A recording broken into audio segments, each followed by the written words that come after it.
Civil protection and the Italian army were using a helicopter to check the instrument on the summit and the flanks of the Mount Stromboli, the island in the Mediterranean Sea in the southern Italy.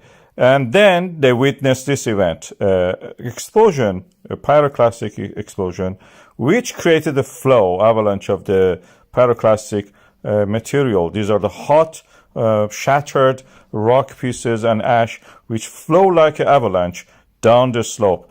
And the result is this event. We see it now here, moving toward the Ionian Sea, that part of the Mediterranean Sea which is adjacent to the Sicily and the mainland Italy.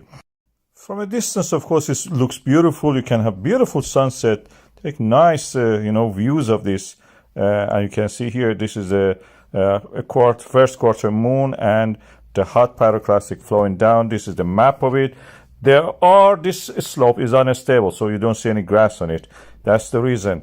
This shows that the resurfacing of this mountain is all the time happening on that side.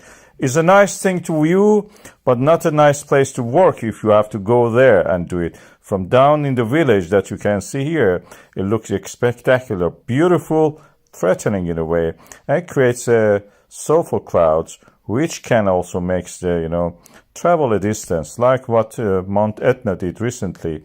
Stromboli also do the same. In this region is dotted with the volcanoes. You can see Stromboli itself is just little island. This is due to the African plate undergoing subduction on the Italian plate. Is the oceanic plate going down, is rich in water because it has been in the ocean, full of water, and then comes back and explodes. Because the parent magma, as we said, comes from a water-rich oceanic crust.